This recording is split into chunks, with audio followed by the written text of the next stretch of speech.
But we finna get into it. So, For sure. welcome to the Scably. You know what I'm saying? Reaper Mode 5. Got my boy today, man. We've been trying to get this together for a while. For sure. We've been trying to get this together for a while, For but sure. we got you here. Most Lil definitely. Billy. Yes, man. How you What's doing happening? today? I'm good, man. Thanks for having me, man. Yes, sir. Yes, sir. So we just want to get into the basics, man. So where's Lil Billy from?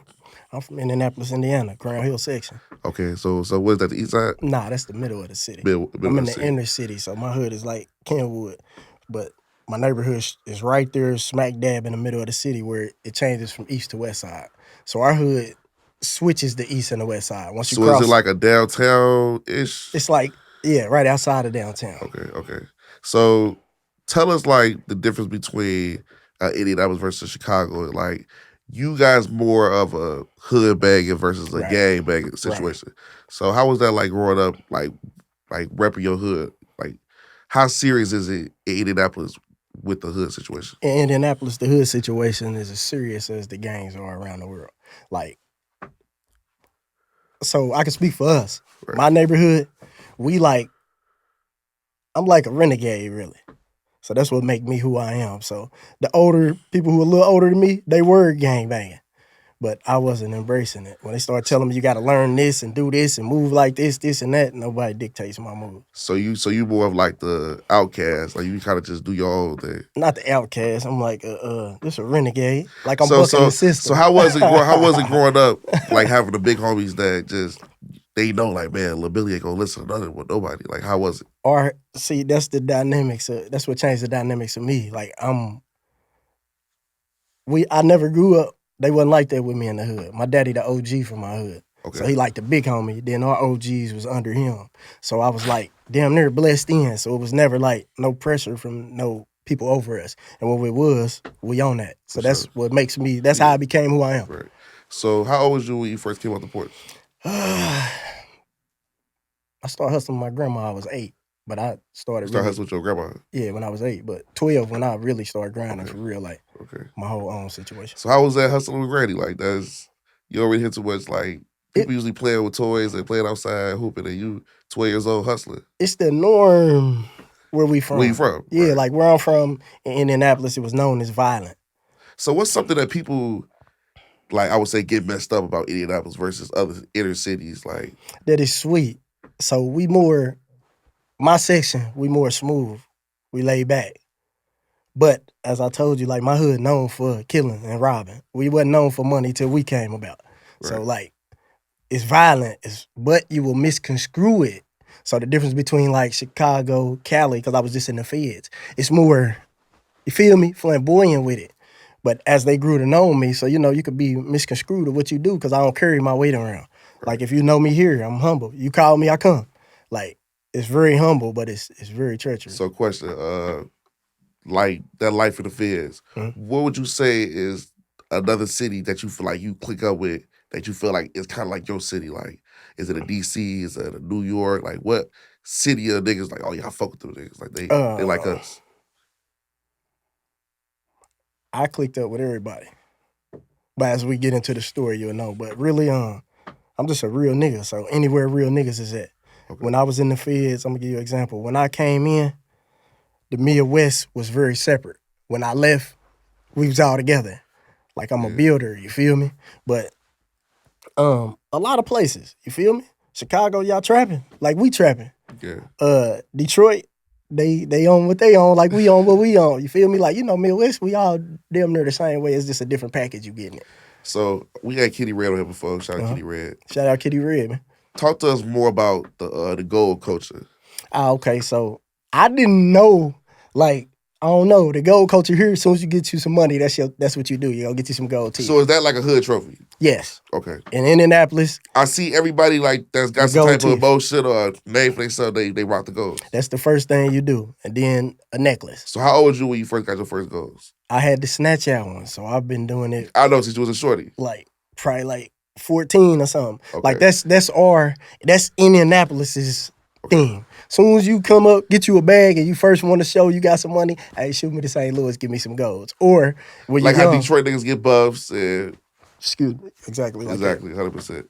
Exactly like that. Okay, so growing up, like Were you into sports? Were you always into music, like high school, junior high? Like, I've what was been that like? in the music forever. That's the funny thing. I've been doing music like Always been ever musically. since my dad was in the music and he made me into it. But I never liked sports. I don't like sports now. I always trap. None of that shit. Like when I go to the basketball game, it's a flex. I'm not interested in basketball, football, none of that shit. I'm trying to So get some money. was you more of like a? Did you? I'm trying to get some money. 100%. I ain't got no recreational time before this paper. And that's crazy, right? Because people don't believe that till you Nah, like yeah, meet, know me. Then you be like, damn, he I really can don't believe care it. about that shit. Yeah. That ain't what we on. So, what would you say? What's your opinion on school? Like, did you like I school? love school. Knowledge is power. So any nigga who watching this right here, even if you in the streets, because I don't condone the street shit, but I respect it and I understand it and it made me who I am today. Knowledge is power. And I'm going to say that like when you learn how to whip it, change your life. That's chemistry. You feel me? When you learn certain things That's to lingo. mix on this, That's that's lingo. that. Like knowledge is power, man. Knowledge is everything and the only thing. None of That's this lingo. other shit mean nothing because if you know the right thing, you could be rich tomorrow. So, you feel me? Knowledge is the only thing. I support school. Stay in school, like Lil Wabby be saying. Kids, stay in motherfucking Nah, school. no cap, no cap, no cap. Okay, so let's go into the criminal little history about you. Mm-hmm. So we know you've been to the feds. When did you catch your first state case? Juvenile, or you mean like? We start with juvenile. Juvenile 12. My first case at 12, right up here at Butler, stealing. Just a little petty thing, but 12 years old, juvenile. 12 How long years did you stay? Was it like an in and out thing? Nah, it was. Or It was in and out. I got locked up. We was stealing a gold card or something. We stole it and we got locked up. Then they put me in a little program, you know, like instead of going here. So I was in the program for probably like 9 months. Like a little program Mondays and Thursdays or something. That was my first experience with the system. So was a juvenile, was it like kind of like a heavy thing, or is it just like that was a one-off thing? Nah, that was one off for me. I was I was a smooth criminal. Like I didn't used to get caught till I started using drugs and off the lean and perks and shit. Yeah, for so sure. what's your first adult state case? Man, it's been so long, bro. I can't even remember. Probably driving or pistols. Cause I used to be like, fuck getting your license. Like I used to be I felt that too. I used to, bro, I had 22 failure to appears, bro. I used to be like, fuck everything. I'm grinding, fucking bitches, and buying chains and clothes. No cap. I didn't care about nothing at all. Like no cap. Suicide bomber, ready to crash out anytime. So what year did you graduate high school? Like I was supposed to graduate 2003. So 2003. So you was around during the Dipset, Lil Wayne, Jeezy. That was your era. 2003, 2007. I was around before that. Lil Flip and shit. We started drinking lean because Lil Flip. Yeah. I've been on this. So tell us about that, because a lot of people up click and shit. I haven't really heard about a lot of people drinking lean. So like, how was it with you? Was that like a big habit, or just like a small like little cup here and there? I'm one of the people around here who made that shit cool. A lot of these trends and shit that go on in Indianapolis, I started that shit. Talking shit. Like no cap. Anybody will tell you. I never really heard like too many people out here talk about drinking lean. So it's like I started that shit around here. Literally. I believe. I'm gonna tell you how crazy it is. Now people be drinking green. We poured that shit out. It used to be a joke. If I put up on you, you pulled out some green, I'd slap that shit out your hand. We drink yellow up here. We ain't even used to drink perp. You feel me? Okay. Okay, so you growing up, you became a man early. Yeah. We'll say that. So when was the first time you met Richard Grundy? I always knew Lil Bro. Lil Bro always been around the hood and shit. You feel me? So when was the first time that you guys actually like figured out that y'all could make some money together? I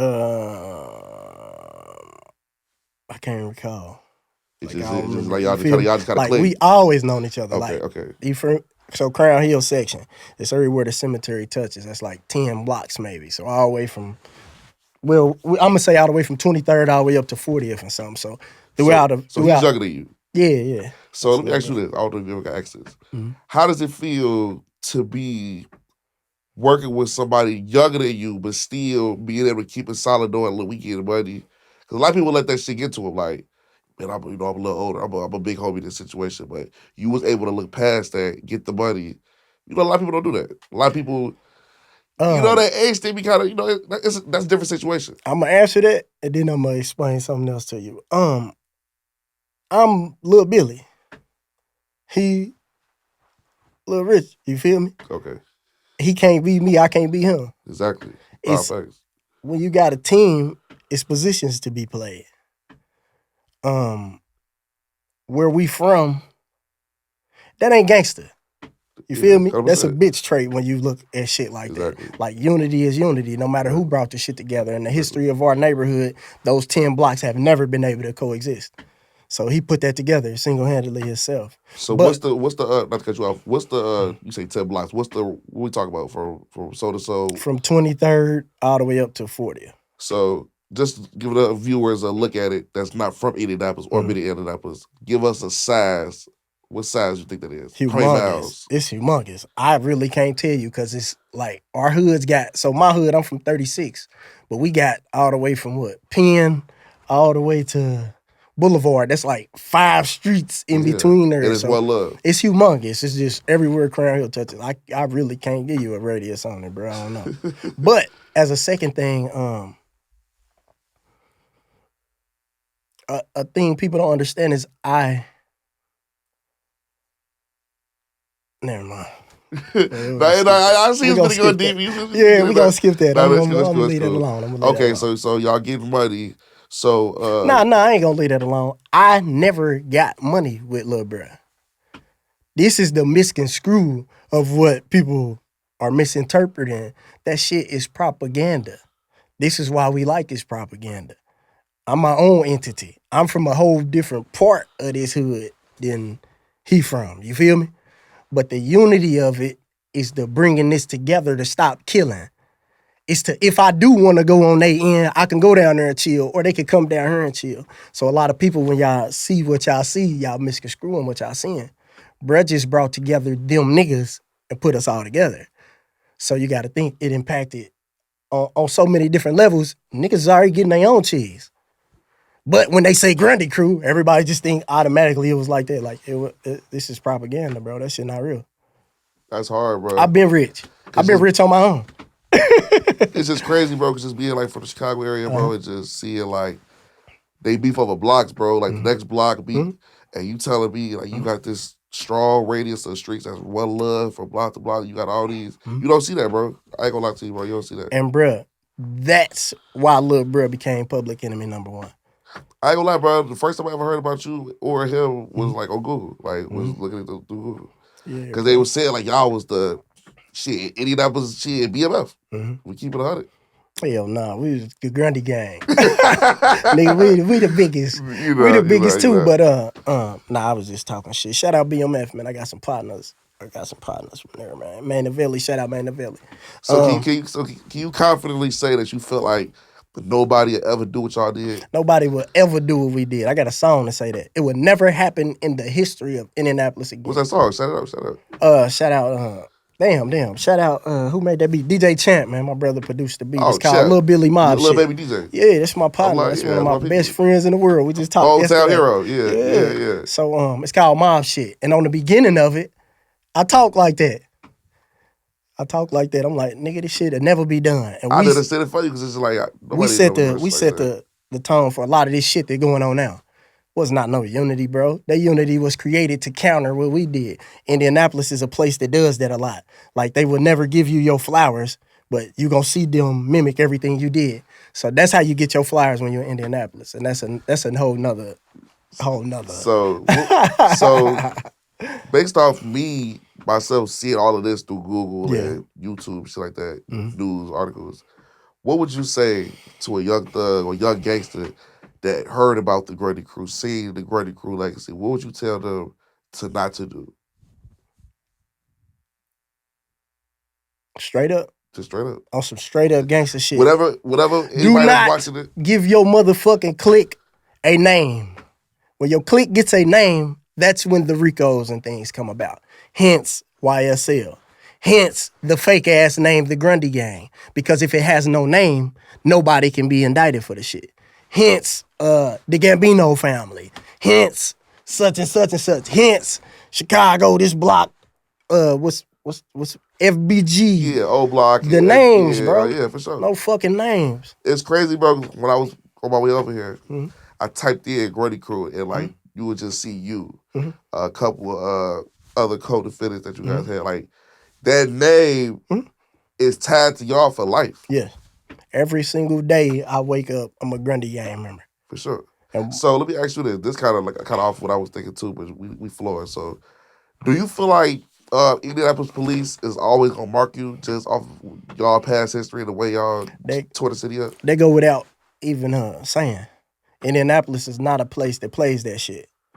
Anything you unite, they're gonna demolish. Because as I went to the feds and started studying, the shit they doing ain't nothing new. They doing this shit in Chicago, then them police switch to Detroit, then them police switch to Nap, then they go to Milwaukee. Like, it's nothing new. They just it's fucked up. So it's fucked up. But forever. I'm gonna be me forever around here. For sure. So you gotta change your whole lifestyle. Sure. Little niggas, do not think that shit left because back then, like, bro, I could tell you situations I'm going through right now because of that shit. So what would you let me see where I want to go with this. Okay, so you get money, shit happens, you go to jail. Mm-hmm. So do you feel like your Grundy ties went with you to prison? Did that help you a lot through your bids? Being who you were? Nah, I'm Lil Billy, bro. So when I say that, if you ask around, I'm who I am without any of this shit. Sure. Like, I'm him. I ain't putting no cut on it or nothing. I'm looking you straight in your face. Like, I'm him regardless of any of that shit. So it never even gets approached to me like that, but from people outside of Nap. Yeah. Like, Nap, people don't even see me as that. Because they have an idea about that, and they like, Lil Billy is not that. Lil Billy's unity and peace and love and harmony and get money and fuck hoes and family man, husband, dad. So I don't even get that stigma when I'm out, period. If I walk out this door, nobody say that to me. But people who watched it from the outside. So nah, in jail, you really didn't talk about it. Like, I'm a different type of gangster, bro. I never, like, when I'm gonna talk about that for in the feds, I be all the way 100. I be nervous that somebody gonna be laying on me. Like, a motherfucking it be feds in the feds. Yeah. I don't like play with shit like that. I probably never discussed it one time. Swear to God, I probably never discussed county, it. State? Ain't nothing to talk about. In the county, we too powerful. So they don't even keep us in the county. We go right to the shoe. Swear to God. Not the shoe, what they call it. What is it called in the state? The hole. Nah, we don't even get to be in regular population. They had me and my other partner in the hole because we too powerful. We can make anything happen around here. So they shipped me to Kentucky. Then I asked my lawyer why. She said, because you can do what you want up here. What? So they wouldn't even let you sit in Marion County? Nah. As soon as they indicted me, I left Marion County immediately. They sent me to Kentucky. So this shit be like deep as fuck. That should be deep as fuck. Okay, so you out now, prospering. Yeah. So let's get into the prison reform thing. A lot of people talk about it, but I see that you hooked up with Dame Dash and you asked them, how could you get your music, other music into the system? And I, I've been to the county, so I know about the tablets and iHeart Music and the Vivos and stuff. So, just give me your views on that. Like, what made you really want to just go back and do that? Straight up, and I'm about to give y'all $1 million worth of game on here. With me being in the penitentiary that I was in, doing the impact that I did, and I watched for 5 years, only thing niggas cared about was music. Literally, that's all you have at the penitentiary I was at USP Big Sandy. All we damn near got to remind you of yourself is the songs. So they got a kiosk that you could download music on. So like I learned about ESTG in there. I learned about Pooh Shiesty in there. Because that's how you live your heyday, that song that puts you in your mind. So you must have just got out by 2021, 2020. Yep, 21. I'm listening, like, Pooh Shiesty, that's not too far off. Yeah, yep. So that's your heyday. Been home about 2-3 years. Yep. So I seen a lot of people like just spent, bro, they have 3,000 songs on the MP, 12,000 and shit. So you add that money up over the years, how much you making? So as soon as I seen Dame, I'm trying to get rich, bro. I ain't in this shit to play. I'm trying to get paid. And my fan base in the prisons is strong. A lot of people be sleeping on the prisons. Prison can build a whole fucking fan base. For sure. A whole nother world. So if I get my music on there, it's up. That's a dope idea, bro. That's a dope idea. Get rich. So just thinking on your life, man. Think about, the Fed time, the state time, the conspiracies, the snitches, the witnesses, the money, the glamour, the women, the drugs, the whole, like, If you had to do it all over again, would you do it again? Absolutely, because I give game to people. I got one friend who's about to get her PhD, and I give her game. So she went to school for damn near 10 years and ain't get the game that I got on the streets for free. I got so many friends from different walks of life that I give advice on the daily, and it's straight from the streets. I ain't never did nothing but this. I ain't never had no other dreams or aspirations or nothing but to be the biggest, goddamn it, street nigga you ever seen. Like, that's what I used to dream of since I was 3. So when I say that, I wouldn't change a thing because it made me me. I have a brand right now that pays me because of this. So like, I got kids that ate off of that shit. Like, I would not change it. I got 6 kids. Ooh. I would not change a thing, bro. That's a blessing. Not one thing. How old is your oldest? 17. So what would you say to Lil Billy, 2024 Lil Billy, what would you say to Lil Billy in 2004? There's 2 rules to this shit. Don't panic and don't have no expectations. That's hard. That's it. Straight like that. And you could go through anything and be anything. And one more thing. All this street shit fake. All this shit fake. Now that I'm the age I am, I don't want to hurt nobody at all. It don't even feel good. Like it don't even, I don't even like having those thoughts no more. I don't even be around people so I don't have those thoughts no more. I lost so many friends to this shit. Like, if you see me, you gonna see me one deep. And it's not because of nothing, but all my hood niggas got 180 or they all dead. So I don't have, like, my elites. I don't have them no more. Like, and it's fucked up when you see they sons and shit. Like, I don't even think about my niggas no more. You ain't gonna see me post them or nothing because it make me feel some type of way. So all this shit was fake. They died too quick and did all that crazy shit, bro, and none of that shit was worth it. I watched one of my niggas from the hood slide for everybody in the hood. I always put that work in. That man died. Them niggas didn't even do shit for him. I was in the joint. They didn't even ride for him. That nigga didn't count 1, 2, 3, 4, 5, 6, 7, 8 for the whole hood, bro. That man died and they let his killer go to jail. This shit fake, bro. It's all fake. It's all fake. I was watching Lil Durk the other day and he said, the streets is over with. All the codes and shit we live by, and it just fucked me up because I'm like, they really are. Facts. Like, nothing from our era even damn near matters no more in their world. Yeah, they out of the snitches. These little niggas telling on you immediately. Like, immediately. So let me get your thoughts on this. Mm-hmm. The YSL case. Mm-hmm. Like, seeing how the prosecutors in this case and just people in general, the law states that they can now use your music, your content. Mm-hmm. This interview, they can use all of this if they wanted to in a court proceeding. How do you feel about the YSL thing? How do you feel about the government using your lyrics against you? For so long, my music didn't even catch on because I would never rap about what I lived. And not to cut you off, but is it true that you made a statement in a courtroom or outside of a courtroom to a prosecutor or whatever that it's just music? Yeah, that was it was a news article. To the newscaster. Okay. I mean, Russ McQuaid. So when people get killed, Russ McQuaid come out. Okay. So Russ McQuaid that came out and he had said to me, y'all didn't see it on camera. But he said, Billy, how'd you feel shooting up them kids? Because when I got locked up, it was for conspiracy to murder on the police. But a house with a gang of kids in there had got shot up. And he was just kept picking them. As we walking, he's saying all type of crazy shit. You feel me? And I was just like, nigga, that shit just music. You feel me? But bro, I'm gonna keep it 100. And this is crazy because young people ain't gonna understand it. But if Young Thug would have took the blessing the Lord gave him, all that money and wasn't doing no crimes, he wouldn't be in that situation. And that's the difference of it. You can rap about it when you're not doing it. But if you're doing it and you're rapping about it, your ass going down. We all did it. I was rapping about it and doing it. I went down. There are no fucking exceptions to these programs, bro. The program of you being in the streets, going to jail or dying, ain't no exception to that, but a snitch. You feel me? It's not like, niggas who think they, nah, I'm a little smarter than Billy and them would. Nigga, nah, I ain't fucking smarter than us.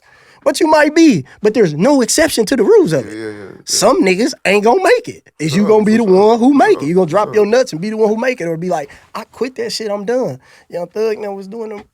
I ain't even gonna say that. Allegedly, Young Thug now was still doing crimes, bro. If you ain't doing no fucking crimes, they can't fuck with you. We just, as black people, be fucked up. We get them blessings, bro, and do the wrong shit with it. Swear to God. And that's how I look at it at this age. If you just stop, you get that money, you stop. You could talk about all the old shit you did. And then that's how it is. But they brought the feds and them motherfuckers be needing proof. They be needing proof that you did what you did, like watching you now, seeing what you do. Feel me? That shit crazy. That shit crazy. But nigga don't gotta keep on doing crime, bro. Especially when them people bless you with all that money. You don't gotta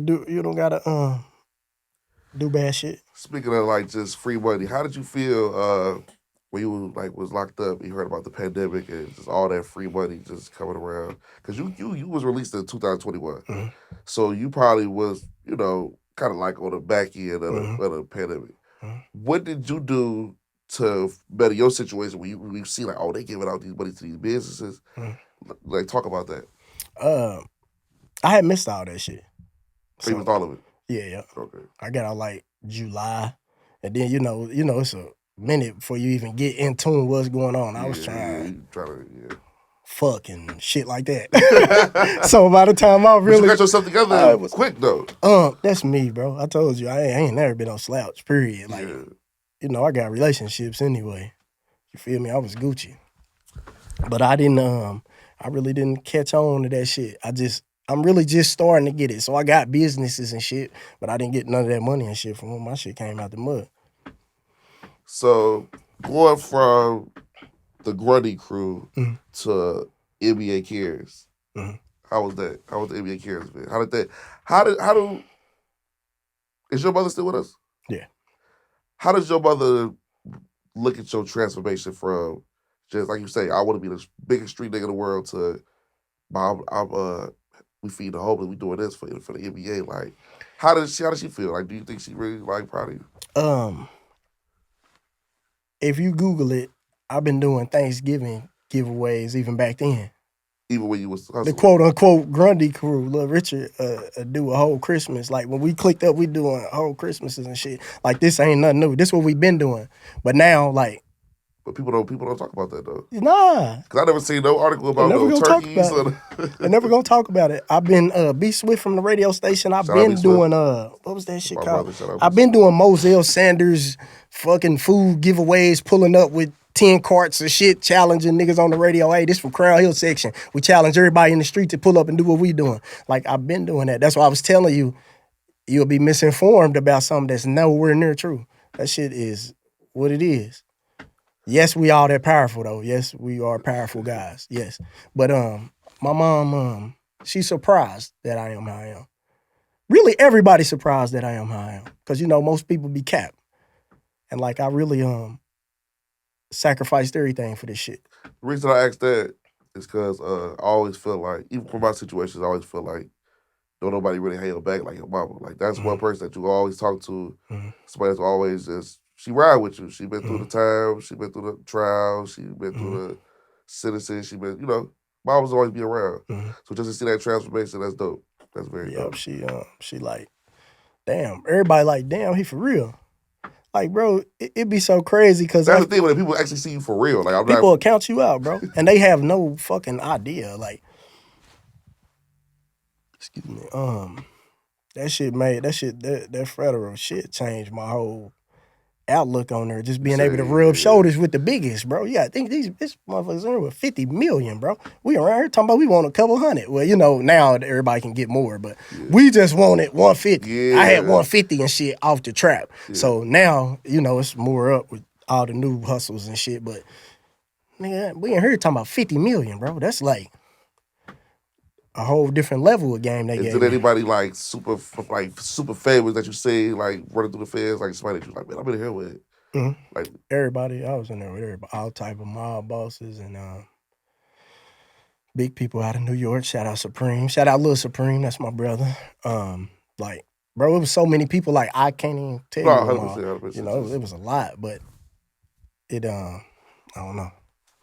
We done got to lot do of a part 2 of this, bro. I really appreciate you coming through. So before we get up out of here, let them know where they can find you at all your platforms. I'm a Lil Billy, man. Google me. Lil Billy, HFBT. Literally. All platforms. You type in Lil Billy, HFBT, I'm going to pop right up. You type in Lil Billy, I'm going to pop right up, bro. I've been overworking. I just did a jacking for beats. I got a lot of things on the flow. I got to go down there with Dame Dash. Me and Kitty Red. Shout out Kitty Red.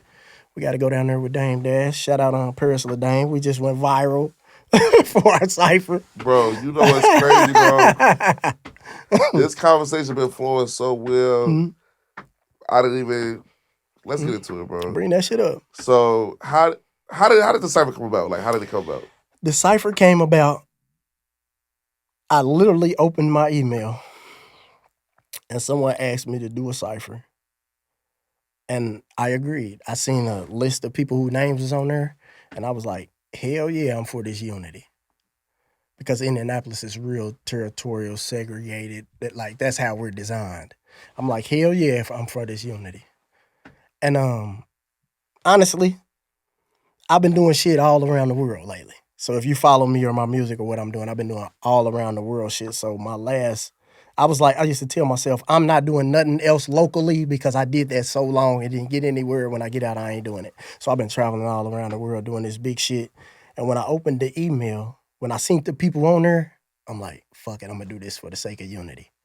And I did it. And that's how it came about. Okay, so you do the cypher. Who do you feel like outside of yourself shined on that cypher? Dooney. Shout out to Dooney. 7-6 Dooney. He smoked that shit. Everybody on there smoked that shit, though. Swole smoked that shit. E smoked that shit. Paris smoked that shit. But 7-6 Dooney showed out. I ain't gonna lie to you. So, shout out to Strick. Strick was on the mix. For sure. So, how do you of course, I'm going to talk about the Paris verse. Right. Honestly, how do you feel about it? Like, do you feel like it was a bad line? Do you feel like it was a bad verse? Or do you feel like people just have to find something to hate about the city? I stand behind Paris LaDame 1,000%. Me and her was in the studio when she didn't even rap. So people don't know that. Her first motherfucking song she recorded, I was there. You could Google it on the internet. You gonna see us looking like little kids. I had long dreads like you. I stand behind her 100%. Fuck whoever and whatever. Straight like that. Okay, so why the chicken crossed the road? No, that was a hard cypher. That was a hard cypher. Yeah. So, what's next, man? Where do you see yourself? Where do you see yourself in about 3 years? Rich, legitimately, on paper, documented, a regular civilian. Throughout this whole process of me being in the streets, even though I wanted to be the biggest gangster, it was never my end-all, be-all. I was never, like, totally consumed with it. You know how you know some demons who totally consumed in it? My heart never was like that, but I had to do what I had to do to get where I was trying to go. So I always looked at it as a means to an end. I never was engulfed in it, and I think that's why we're here now. And I think that's why things are going successful for me once I start giving up some of that shit I was addicted to. I see myself financially straight. I see myself in a mansion. I got to buy my wife a mansion. And shit, just chilling, reminiscing on all this shit I went through to get where I'm going. The life of Lil Billy. For sure. Well, I wish you more blessings, my brother. Thank you. So this is Scally Podcast. For sure. Lil Billy. Yes, yes. Google me, man. Tap in.